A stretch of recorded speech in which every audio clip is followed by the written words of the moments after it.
جی السلام علیکم ورحمۃ اللہ وبرکاتہ، بسم اللہ الرحمن الرحیم، الحمد للہ رب العالمین والصلاة والسلام علی رسولہ الامین وبعد۔ اللہ اشہد ان لا الہ الا اللہ وحدہ لا شریک لہ واشہد ان محمدا عبدہ ورسولہ، اللہم صلی علی سیدنا محمد وعلی آلہ وصحبہ وبارک وسلم۔ اما بعد فاعوذ باللہ السمیع العلیم من الشیطان الرجیم، بسم اللہ الرحمن الرحیم، ربنا افرغ علینا صبرا وتوفنا مسلمین۔ آج شروع کرتے ہیں جی ہماری گفتگو۔ سوال یہ تھا نعمان سر کہ فاسق و ظالم صاف صاف اہل شام کو کہا گیا ہے عمار بن یاسر کی زبانی، جی اور باقی یہ نہیں کہ میں کسی کتب میں نہیں جاتا، تشیع کتب میں اہل جی تسنن کی جو کتب ہے، صحیح مسلم، سنن ابی داؤد، وہاں معاویہ بن سفیان کی آڑ میں لوگ صحابہ کرام کا ٹائٹل لیتے ہیں کہ جی وہ تو صحابی کو تم صحابہ کے گستاخ بن گئے ہو، خصوصاً چاہے وہ حاف حسینی ہے اہل سنت میں یا حاف ہے بھی نہیں۔ حاف حسینی سینس میں کہہ رہا ہوں کہ وہ یزید کو تو کنڈیم کرتے ہیں لیکن اس کے والد کو کنڈیم نہیں کرتے، جو کہ اصل ابتدا ہے کربلا کے اسباب میں بننے کی۔ ظالم اور فاسق کہا گیا، وہ کہتے ہیں جی ظالم اور فاسق نہیں ہے۔ حافظ عمر صدیق دوسرے بریلی عالم بھی ہیں۔ حافظ عمر صدیق کا بڑا سٹانس آج کل چل رہا ہے یوٹیوب پر اپنے ہی یزیدی علماء کے خلاف، اچھی بات ہے، اپریشیٹ کرنا چاہیے، لیکن زیادہ تر بدنام یہی مکتب ہے اہل حدیث جو کتاب و سنت کا ماننے والا ہے۔ وہ کہتے ہیں یار اگر ظالم اور فاسق کہا ہے، واقعی ہے، تو ان سے روایات کیوں لیے محدثین نے؟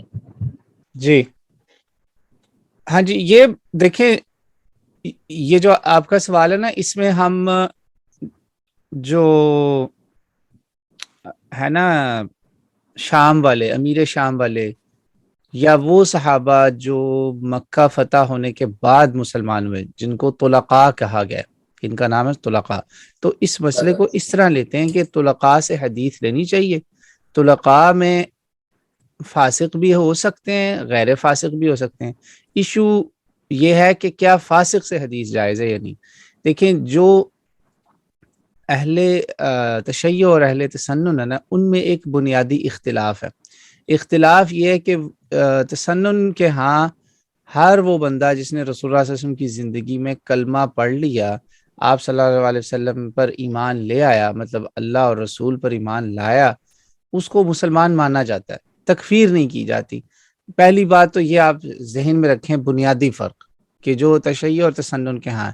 اب جب یہ فرق جس کو نہیں پتا نا، پبلک کو، عام کامن شیعہ پبلک جو ہے، ہمارے شیعہ بھائی جو ہیں، وہ کیا کہتے ہیں کہ وہ جب دیکھتے ہیں کہ کوئی آدمی امیر شام کو ڈیفینڈ کر رہا ہے تو وہ فوراً سمجھ جاتے ہیں کہ یہ ناسبی ہے، فوراً اس پہ ٹیگ لگا دیتے ہیں، لیبل لگا دیتے ہیں، جبکہ ایسا نہیں ہوتا۔ ناسبی مبغض اہل بیت ہوتا ہے۔ مسئلہ یہ ہے کہ جو اہل تسنن ہے وہ ان کا ماننا ہے کہ تکفیر نہیں کرنی۔ اب اس کے بعد جو اس وقت لڑائی چل رہی ہے نا، یہ تو بالکل بے مقصد لڑائی ہے۔ یہ کہنا کہ غلطیاں نہیں ہوئی کسی سے، یہ تو ایسے ہی کہنا کہ نعوذ باللہ کوئی نبیوں کے درجے پر پہنچ گیا۔ غلطی کس سے نہیں ہو سکتی؟ انسان سے غلطی ہونا اس کی فطرت کا حصہ ہے۔ تو یہ اتنا تو مانے نا کہ بھائی غلطی ہوئی، جیسے بڑے پہلے کرتے آئے۔ پہلے بڑے یہ کرتے تھے کہ ان کی غلطیاں، کسی نے کہہ دیا کہ وہ جی ان کی ذاتی اجتہاد تھا، ان کو غلط فہمیوں کی بنیاد پر ان سے یہ غلطیاں ہوئی۔ کچھ نے کہہ دیا کہ یہ جو ہے طلب الدنیا ہے۔ میں یہ صرف طلقاء کی بات کر رہا ہوں، وہ لوگ جو جی فتح مکہ کے بعد مسلمان ہوئے، ان میں بالکل، کئیوں پر، کچھ پر تو اہل تسنن کے ہاں بھی شدید جرح ہے، شدید جرح ہے، ان کو بالکل نہیں پسند کیا جاتا، مگر ساتھ ہی ساتھ ان کے نام پر خاموشی بھی کی جاتی۔ اس لیے کہ اہل سنت کے ہاں یہ ایک منہج ہے، یہ مقدسات کا حصہ ہے کہ رسول اللہ صلی اللہ علیہ وسلم کی صحبت میں جو بھی رہا ہے نا، بھلے وہ اندر سے منافق بھی ہو، ہم اس کے ایمان کو اندر سے نہیں جان سکتے، ہم اس کی غلطیوں پر سکوت کریں گے، خاموشی کریں گے۔ اس کا مطلب آٹومیٹکلی یہ نہیں ہو گیا کہ وہ نعوذ باللہ مبغض اہل بیت ہے۔ یہ دو علیحدہ چیزیں ہیں۔ انفارچونیٹلی ہوا یہ کہ شیعہ سنی لڑائی ختم نہیں ہوتی اسی وجہ سے کہ یہ بات ان کے علماء اور ادھر کے علماء بھی کھل کے پبلک کو نہیں سمجھا پا رہے کہ یار ان باتوں سے اہل بیت کا بغض نہیں آشکار ہونا چاہیے۔ لیکن یہ جو اب لڑائی ہو رہی ہے نا اس کے بیچ میں، اہل حدیث کے آپس کے اندر، یہ لڑائی اس وقت ہندوستان میں سب کانٹیننٹ میں پوری دنیا میں ایسی نہیں ہے لڑائی. یہ میں آپ کو حقیقت بتا رہا ہوں, پوری دنیا میں ایسی لڑائی کوئی نہیں, کیونکہ مقدمہ ہی نہیں ہے اہل سنت کا کہ ان لوگوں کا دفاع کیا جائے جو اس وقت حکومت میں تھے, جس وقت کربلا کا وہ ہوا ظلم, قتل و غارت ہوئی. کوئی مقدمہ نہیں ہے, یہ سنی مقدمہ ہی نہیں ہے. سنیوں نے تو قلم پھیر دیا, وہاں قلم پھیرا ہے کہ بھئی یا اس کو تو صحابیت کا بھی سہارا حاصل نہیں, چاہے وہ یزید ہے, ابن زیاد ہے, شمر ہے, کوئی بھی ہے, کوئی بھی بندہ ہے جس کو صحابیت کا سہارا نہیں ملا نا.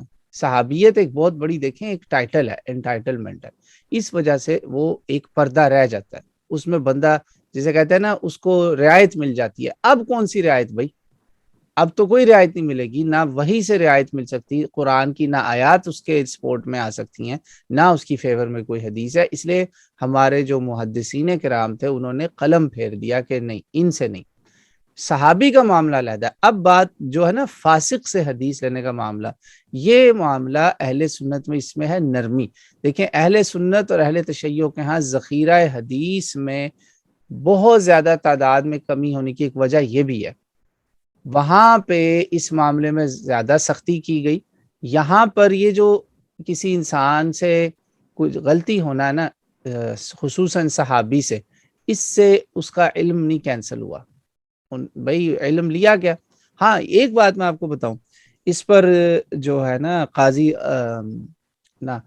علامہ ابن الوزیر کی کتاب ہے العواصم والقواسم فی الذب عن سنت ابی القاسم صلی اللہ علیہ وسلم, غالباً ابن الوزیر الیمانی, ان کی کتاب ہے علامہ ابن وزیر کی. وہاں پر بہت تفصیل کے ساتھ یہ مقدمہ لکھا گیا ہے کہ اچھا عبداللہ ابن ابی سرحہ, اب آ جاتے ہیں مخصوص شخصیات کے اوپر کہ ان کو اہل تشیع تو کافر مانتے ہیں, تو وہاں تو سوال ہی نہیں ہے کہ حدیث لی جائے.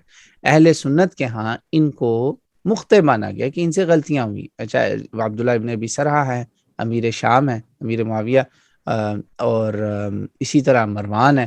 یہ وہ لوگ ہیں, مروان تو تابعی میں آتا ہے, کچھ کہتے ہیں صحابی میں, کیونکہ مروان جو ہے اس کا رسول اللہ صلی اللہ علیہ وسلم کی زندگی میں ایمان لانا اور آپ کی صحبت میں آنا اس کا اختلاف ہے.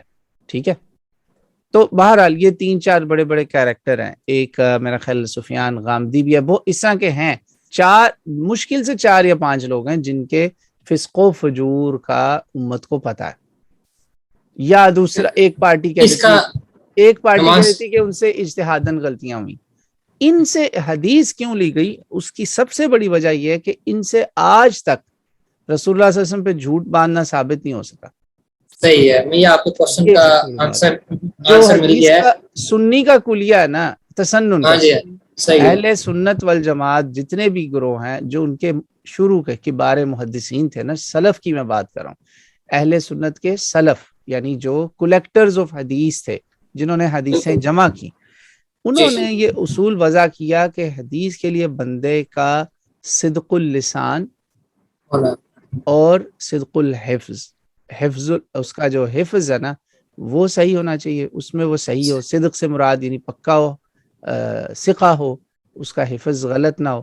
اور دوسری بنیادی چیز ہے کہ وہ جھوٹا کذاب نہ ہو, ایسا نہ ہو کہ وہ وضع کرنے والا. اب یہ 2 بنیادی اصول ہیں. پھر آگے مفصلات ہیں کہ اس کے استاد کون تھے, اس کے فلاں کون تھے. صحابی تک تو یہ ہے. جب تابعی میں آتے ہیں پھر ان کے عقائد بھی دیکھے جائیں گے, پھر ان کے اساتذہ بھی دیکھے جائیں گے, پھر ان کا ملنا بھی دیکھا جائے گا, ان کے زندگی کے حالات بھی دیکھے جائیں گے. یہ ایک بنیادی فرق ہے صحابی اور غیر صحابی کا اہل سنت میں. کنکلوژن یہ ہے کہ ایک تو فاسق ہے, ظالم ہے, لیکن ساتھ 2 کوالٹیز بھی ہیں جو کہ جس بنا پر اہل سنت میں ان سے لی گئی. وہ 2 کوالٹیز ہیں, ایک صدق اللسان ہے اور صدق ایک حافظے کی وہ ایک قوت الحفظ ہے. 2 ان باتوں پر وہ اترتے ہیں تو پھر وہ حدیث لی گئی, چاہے وہ فاسق و ظالم بھی ہے.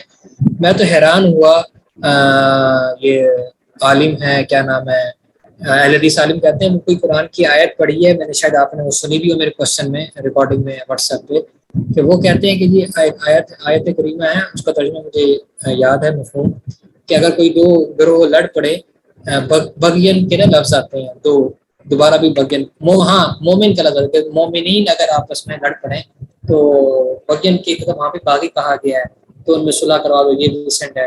کہتے ہیں اس کا اگر وہ مومن ہے تو پھر وہ باغی نہیں ہے، اگر وہ باغی ہے تو پھر وہ مومن نہیں ہے. یہ اس نے انہوں نے یہ بڑی عجیب سی کرونری لاجک بنائی ہے، اس کو ڈسکس کریں آپ. اچھا غلط. ایک سیکنڈ میں ذرا اور وہ آپ کی آواز سننے کے لیے نا ہیڈ فونس لگا لوں. کوشچن آپ نے سن لیا؟ ہاں ہاں ایک سیکنڈ.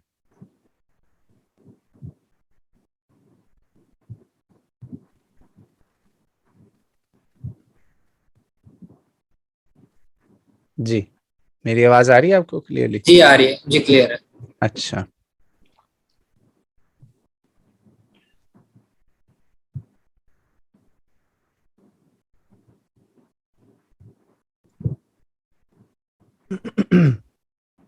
ٹھیک ہے.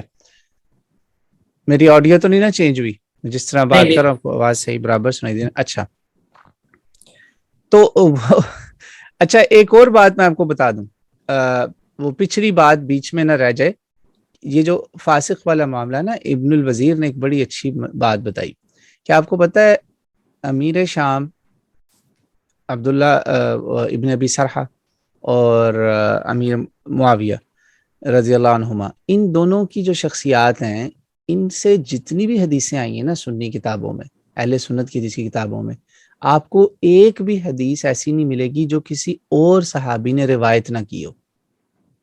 اوکے. نمبر 1 پوائنٹ یہ بنفس ہی بائی اٹ سیلف، یعنی اس کو اردو میں پتہ نہیں کیا کہیں گے، بے عینی ہی کہہ لیں، بے عینی ہی یہ دلیل ہے اس بات کی اپنی ذات میں کہ اگر یہ لوگ جھوٹے ہوتے، کبھی انہوں نے رسول اللہ پہ جھوٹ باندھا ہوتا، تو کوئی حدیث ہی ایسی مل جاتی جو دنیا کے کسی اور صحابی نے نہ سنائی ہوتی. صحیح ہے، یہ بھی ہے بات. باقی یہ جو آپ نے بہت اہم نقطہ ہے. ٹھیک ہے. دوسرا نقطہ، یہ میں آپ کو وہ کتاب بتا رہا ہوں جو 9 جلدوں پر محیط ہے، سنت رسول اللہ صلی اللہ علیہ وسلم کی سنت کے ڈیفنس میں لکھی گئی کتاب ہے. اور اس میں ان کو ان کے وہ جو ہیں کیا نام ہے یمن میں کون سے ہیں جی، مجھے ان کا بھول جاتا ہے، زیدیہ، ان کے ایک زیدی کنٹمپرری عالم نے سوالات بھیجے تھے. یہ جو آپ سوال پوچھ رہے ہیں یہ پہلے پوچھا جا چکا ہوا ہے، اور اس کو بہت تفصیل سے اس کے جوابات جو ایماندار علماء تھے وہ ہیں انہوں نے لکھے. انہوں نے کہا کہ آپ یاد رکھیے گا اہل سنت میں 2 رائے تھیں بنیادی. کوئی کہتا تھا اجتہادی غلطی ہے ان لوگوں کی، سیدھی سی بات ہے، ہم معاویہ رضی اللہ عنہ کی بات کرتے ہیں یا جی عمر جی کی بات کرتے ہیں. معاویہ ہیں، عمر بھی ہے نا، عمر ابن العاص جو ان کے کمانڈر تھے، ان کے رائٹ ہینڈ تھے بیسیکلی. یہ لوگوں کی غلطیاں یا اجتہادی مانی یا خطائے فسق مانی کہ یہ فسق پر ہے، گناہ ہے، یعنی گناہ ہوا. 2 ہی ہیں بس. یہ کبھی نہیں کسی نے کہا تھا کہ غلطی نہیں ہوئی. تو یہ اس لیے اگین میں یہ نہیں کہہ رہا کہ سارے سنی یہ کہتے ہیں کہ وہ فاسق اور فاجر ہے یا ظالم ہے. وہ کہتے ہیں کہ کچھ کہتے ہیں دھوکے سے غلطیاں ہوئی انٹینشنلی وٹ ایور، اور کچھ کہتے ہیں فسق و فجور. اور اہم نقطہ اگلا سنیں آپ ذرا کہ یہ حدیثیں کیوں لینے میں اہل سنت کو یقین ہو گیا کہ یار رسول اللہ صلی اللہ علیہ وسلم کا یہ معجزہ ہے کہ کسی نے رسول اللہ پہ جھوٹ نہیں باندھا. رسول اللہ کے صحابہ میں جس نے باندھنے کی جرت کی وہ اسی وقت ہی رد ہو گیا، یا وہ مرتدوں میں شمار ہو گیا اور وہ قتل ہو گیا، یا اس کو اللہ نے مار دیا. یہ ہمارے پاس واقعات موجود ہیں کاتبین وحی میں سے جو مرتد ہوا، یا وہ نفاق کے شعبے میں تھا، اس نے جرت نہیں کی رسول اللہ کے نام پر کوئی بات بولنے کی، یا وہ ڈر گیا کہ میں نے اگر بولی رسول اللہ کے نام پر حدیث اور میرے سے کوئی غلطی ہوگی تو میری اللہ پکڑ ہی نہ کر لے. یہ ساری باتیں ذہن میں رکھنی. تو پہلا بنیادی نقطہ کہ ایک بھی حدیث نہ عمر سے، نہ معاویہ سے، نہ عبداللہ ابن ابی سرحہ سے ایسی نہیں ملی جو کسی اور نے نہ سنائی ہو. یہ بائی اٹ سیلف دلیل ہے. دوسرا نقطہ، جب جنگیں گرم تھی نا، یعنی سامنے فوجیں کھڑی ہوں اور کوئی کہے کہ بھئی وہ ادھر کھڑا ہے عمار، وہ دیکھیں رسول اللہ صلی اللہ علیہ وسلم نے فرمایا تھا کہ عمار کو باغی جماعت قتل کرے گی، تو معاویہ ہم تو باغی ہو گئے. یہ کیا ہو گیا؟ کمانڈرز آ کے بول رہے ہیں کہ رسول اللہ کی حدیث ہے، ادھر 90 سال کا بوڑھا آدمی تو علی کے ساتھ کھڑا ہے، تو حق تو علی کے ساتھ ہو گیا.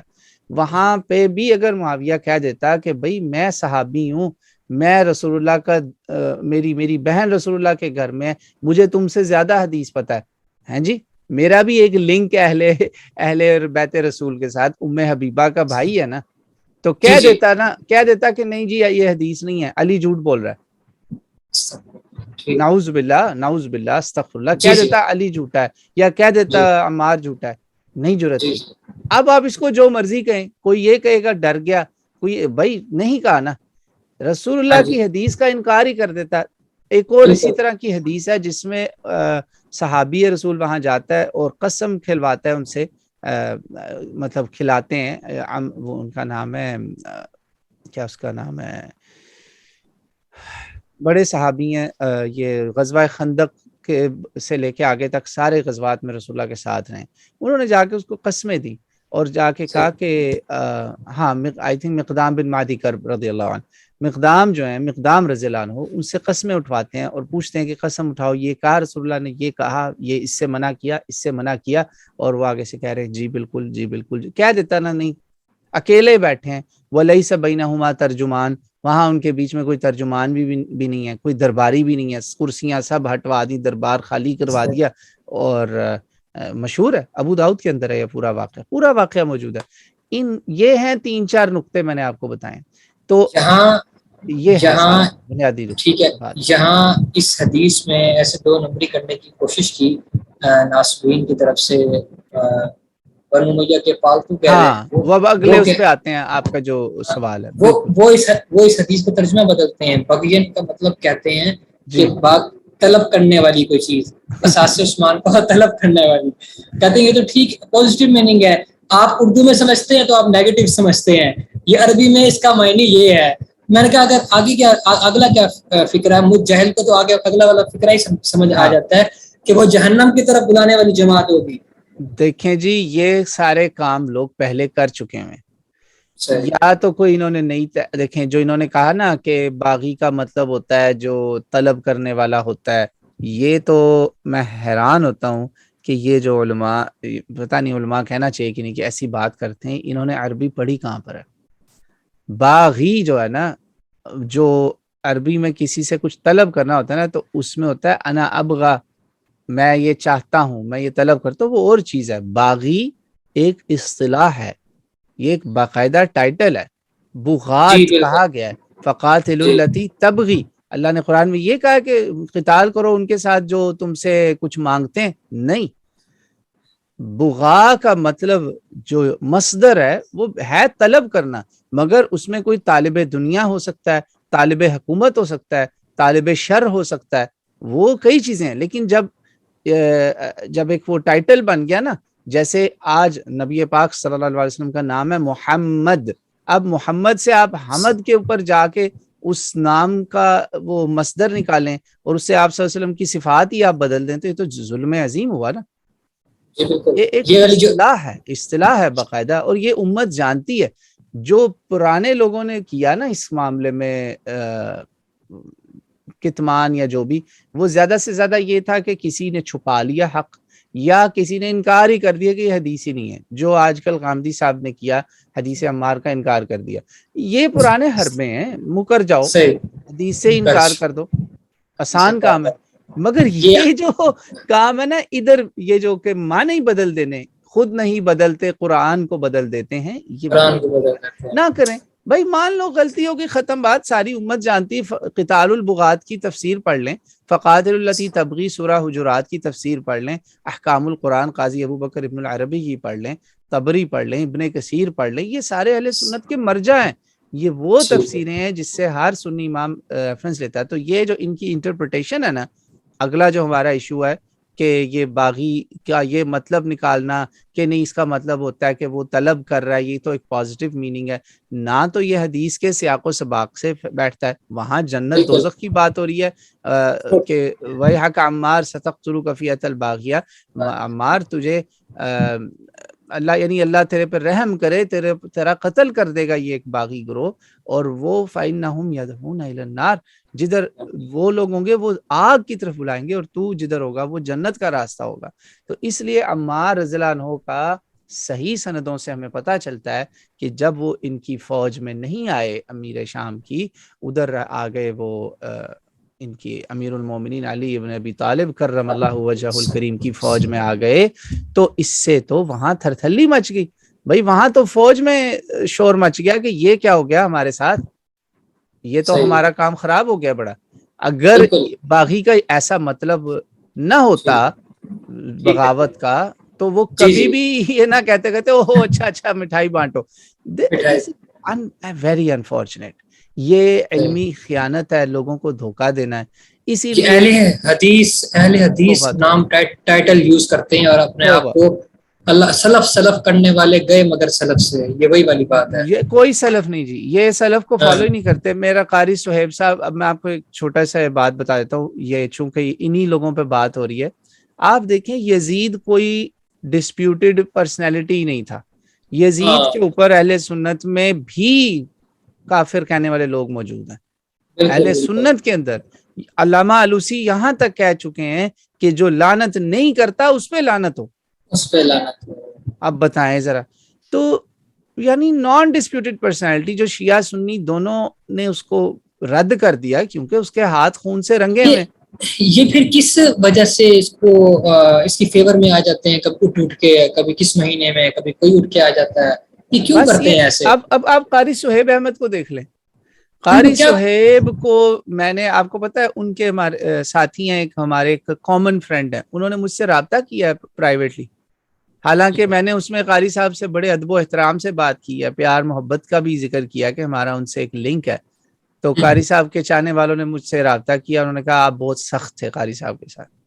یعنی یار دیکھو، آپ لوگوں میں گمراہی پھیلا رہے ہیں، آگے پیچھے کہتے ہیں سلف الصالح، اہل حدیث اپنا اصل نام لیتے ہیں جی، ہم سلفی ہیں، دعویٰ سلفیہ، کہ ہم اہل سنت کے جو بڑے ہیں نا پرانے صحابہ اہل بیت، اس میں اہل بیت کہتے ہیں، یہ کہتے الفاظ ہیں، سارے اہل بیت ہاں ہیں، صحابہ ہیں، تابعین ہیں جی، ہم ان سب کی جو ہے نا دین کی سمجھ، ان کی سب سمجھ کے ساتھ ہماری سمجھ ہے۔ میں کہتا ہوں اب کہاں تمہاری سمجھ گئی؟ یہی تو، الحمدللہ، گھر کا بھیدی لنکا ڈھائے، اللہ تعالیٰ نے ان کو حافظ عمر صدیق جو ہے نا اس کی صورت میں وہ حساب ہوا ہے، ہر فرعون راہ موسیٰ، فارسی کا ایک محاورہ ہے، ہر موسیٰ کو فرعون ملے گا، ان کے گھر میں سے اللہ اٹھائے گا، یا سورہ یوسف میں جیسے کہا فشاہد شاہد من اہلہا، وہ اللہ نے دے دیا۔ اب صحیح، وہ ان سے کہہ رہا ہے کہ کہاں ہے تمہارا سلف الصالح کا منہج؟ وہ کہہ تو کہاں صحیح ہے؟ رہا ہے۔ یہی میں صحیح نے کہہ رہا قاری ہوں، صہیب صاحب کو پیار سے کہا کہ قاری صاحب آپ یزید تھے، یزید ایسے تھے جو کر رہے ہیں، دیکھیں اگین میں آپ کو بتاؤں، صحابی کے بارے میں ادب احترام کرنا یہ اہل سنت کا منہج ہے۔ یزید تھے کون سا منہج ہے؟ وہ کہاں سے آپ کے ابو بن گئے؟ کہاں سے آپ کے وہ بزرگ ہو گئے؟ آپ توبہ کریں، اصلاح کریں۔ اچھا میں نے آپ کو پتا ان کو ایک بہت بڑی آفر کی ہے پرائیویٹلی، میں نے ان کو کہا ہے، ان کے ہمارا جو کامن فرینڈ ہے بیچ میں، ان کے تھرو کہ نمبر ایک، اگر وہ چاہتے ہیں میرے ساتھ لائیو آئیں، ون آن ون، جیسے میں اور آپ بات کریں، ون آن ون ہم بات کریں گے ویڈیو پر، فیس ٹو فیس، کیونکہ میں اوورسیز بیٹھا ہوں، نہیں تو پاکستان آ کے میں ان سے مل بھی سکتا ہوں، یہ بھی نہیں کر سکتے تو اگر وہ خاموش رجوع کر لیں، خاموش رجوع، اعلان نہ کریں، پتہ نہ پھر حکا پانی باندھنا ہو جائے تو مسئلے ہوتے ہیں، بند ویڈیو ہی ہٹا دیں، اپنی ہٹا دیں، ویڈیو ہٹا دیں آفیشیل چینل سے۔ صحیح، میں جہاں جہاں یہ ویڈیو گئی نا، اصل میں وہ ویڈیو اللہ تعالیٰ نے پھیلا دی، مجھے کیا پتا تھا، اس کربلا صحیح، والے لیکچر سے وہ پھیل گئی ویڈیو، وہ کئی چینلز نے اس کو ری اپلوڈ کیا۔ میں نے کہا میں انشاءاللہ ہر ایک کے پیچھے جاؤں گا، جہاں جہاں یوٹیوب پہ ہوگی یا فیس بک پہ میں اتروا دوں گا، آپ رجوع کر لیں، صحیح، خاموشی کر لیں۔ وہ بندہ صحیح، خود کہتا ہے ہمارا دوست کہ یار یہ بڑا مشکل کام ہے، نہیں مانے گا، صحیح، یعنی ہی نوز۔ خیر، آگے صحیح چلتے ہے۔ ہیں انشاءاللہ۔ آخری اسٹیٹمنٹ حضرت عمر جو خلیفہ ثانی ہے، ان کا ایک فکرہ ہے آپ کی مطلب اہل سنت کی کتب سے مسلم میں، جب وہ شورا کی کمیٹی جو تشکیل دے کے جاتے ہیں اپنی وفات سے قبل، ان لوگوں میں سے چن لینا کہ علی ہیں، عثمان ہیں، طلحہ ہیں، یا اس طرح کے نام آتے ہیں 6-7، اس میں کہتے ہیں اگر یہ کوئی اس کے خلاف وہ کرے، بغاوت کرے، تو وہ کافر و گمراہ ہیں، تو ان کو اڑا دینا، گردنیں اڑا دینا۔ خلیفہ راشد کے خلاف اگر یہ آئیں ان میں سے، مطلب میں اگر حضرت علی تشکیل دے، کوئی بھی بنتا ہے تو عثمان بنتا ہے، تو اس کے خلاف آپ اس کو وہ کافر و گمراہ ہے، یا ایون کہ یہ بھی الفاظ سنے ہیں کہ ان کو قتل کر دینا، یہ بھی ہے. مطلب اتنے سخت الفاظ ہیں، کتب میں صاف سے موجود ہیں، پھر بھی وہ کہتے ہیں کہ جی نہیں، اپنی بکس کا ہی خبر نہیں ہے. یہ حال ہے. ہاں وہ بس ایسے ہی ہے. اصل میں وہ جو روایت ہے نا کہ ان سب کو قتل کر دینا اگر یہ ایک امیر پہ نہ اکٹھے ہوں، وہ ہے ضعیف، وہ صحیح نہیں ہے. مگر مقدمہ حضرت عمر کا یہی تھا جو انہوں نے اپنی اوپر حملہ ہونے سے پہلے اسٹیبلش کیا تھا کہ مسلمانوں کے مشورے کے بغیر جس نے یہ کام کیا وہ ہے صحیح بخاری میں، وہ جو اصل وہ بات ہے اس کافر کو گمراہ ہے. اس کو اور اس کے ساتھ بیعت کرنے والوں کو قتل کر دو. یہ ہے نمبر ایک. پھر اہل سنت کی حدیثوں کے اندر ہے، یہ صحیح حدیث ہے اور غالباً کتاب الامارہ بخاری یا مسلم دونوں میں سے ایک میں موجود ہے، بخاری مسلم میں، کہ ایک امیر کے ہوتے ہوئے دوسرا بندہ اپنے آپ کو اگر امیر ڈکلیئر کر دے تو وہ دوسرا جو ہے وہ واجب القتل ہو جاتا ہے. بالکل یہ بھی ہے. یہ اور صحیح مسلم میں نماز سر یہ بھی الفاظ ہیں، اگر کوئی ان کے خلاف بغاوت کرتا ہے نا تو وہ گمراہ و کافر ہے. حضرت عمر کے الفاظ ہی یار آپ لے لو، مطلب ہاں کافر چھوڑیں، آپ کافر چھوڑ، میں اس پر لفظ پہ نہیں آتا. ہاں گمراہ تو بالکل ہے، فاسق ہاں ہے، واجب ہاں وہ القتل ہے، اس کے خیر بہت سخت، اسی لیے تو وہ لڑائی ہوئی نا. لڑائی ہوئی ہے. چلیں وہ آپ ان کے پاس بہانہ صرف ایک ہی تھا، ایکسکیوز کہہ لیں، عذر، کہ نہیں میں تو باغی ہوں ہی نہیں، میں تو دم عثمان مانگ رہا ہوں. اسی لیے پھر اچھا حضرت حسن کے وقت میں انہوں نے صلح کر لی کہ لو بھائی اب پتہ چل صحیح ہے. جاتا ہے کہ کون عثمان کے خون کا حامی. اور انفارچونیٹلی، ویری سیڈلی، یا پھر may be for good reasons, Allah knows best, تاریخ اسلامی گواہ کہ حضرت عثمان کے جو اصل قاتل تھے اس کا کوئی احتساب ہماری شریعت میں کہیں دلیل نہیں ہے. اور پتہ ایک پتہ مل ہی نہیں سکا. یہ بھی یہ فکرے پہ اینڈ کرتے ہیں، پھر اگلے کوشچن پر آتے ہیں. وہ یہ کہتے ہیں اہل حدیث علماء میں سو کالڈ، وہ کہتے ہیں حضرت عثمان کو قتل کرنے والی بھی مولا علی کے شیعہ تھے. کیا یہ بات درست ہے؟ توبہ توبہ استغفر اللہ. جو یہ تو اسی سے تو دیکھیں، یہی تو وہ باتیں، یہ جو سوال ہے کہ جی حضرت عثمان کو قتل کرنے والے مولا علی کے شیعہ تھے، اس پر اردو کا ایک محاورہ میں یہی کہوں گا کہ جھوٹ کے پاؤں کہاں.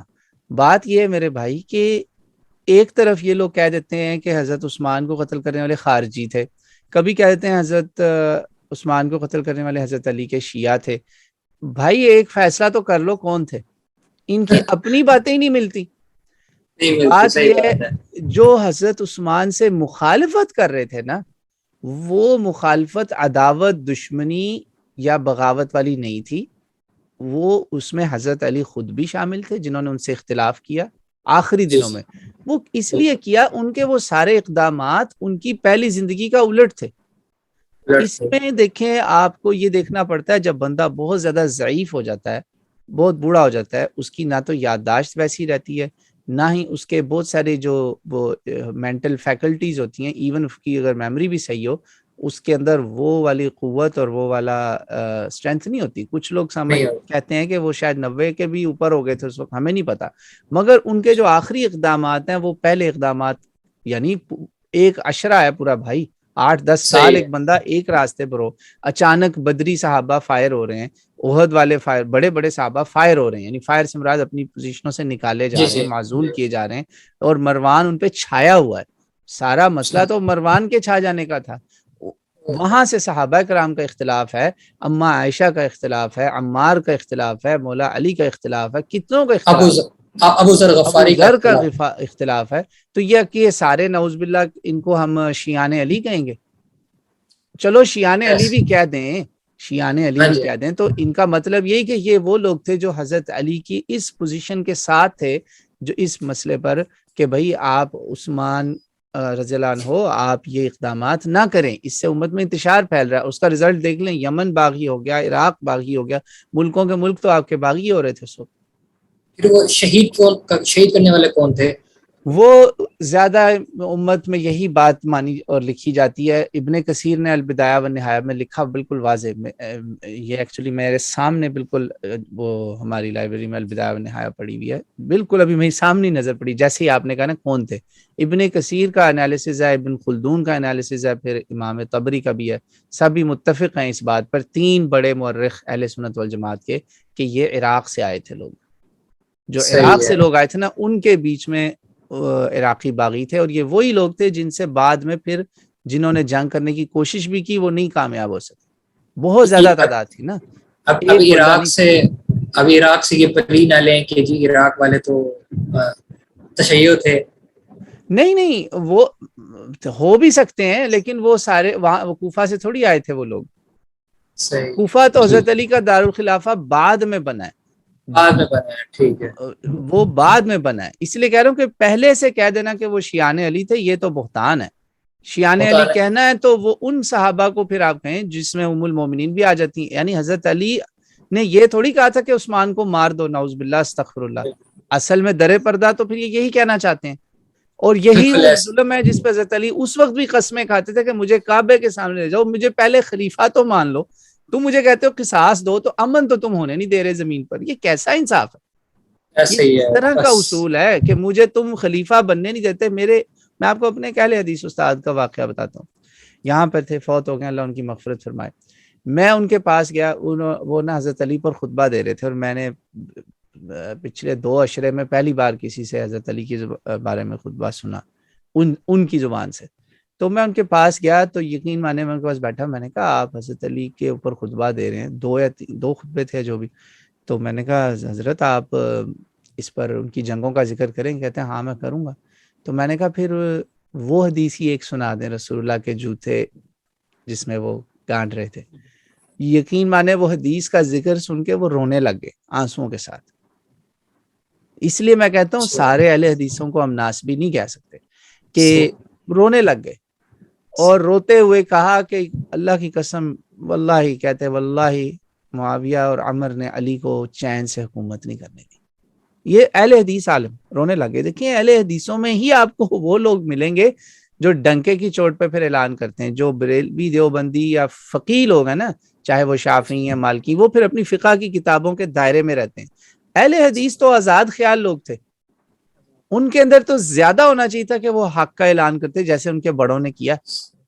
آپ کے پرانے لوگوں استاد میں کا اس میں بہت فرق ہے جی. کیا نام بتایا آپ کے استاد کا, کہاں سے ہیں عرب وہ؟ تھے, شیخ طٰہٰ ابو حلتم, اوکے بڑی بات. اللہ ان اچھا کی پھر میں مغفرت فرمائے. جی یہاں ایک سوال اور کر لیتے ہیں. جی ہو گیا, آپ پاز کر دیں ذرا. ہاں میں کر رہا ہوں.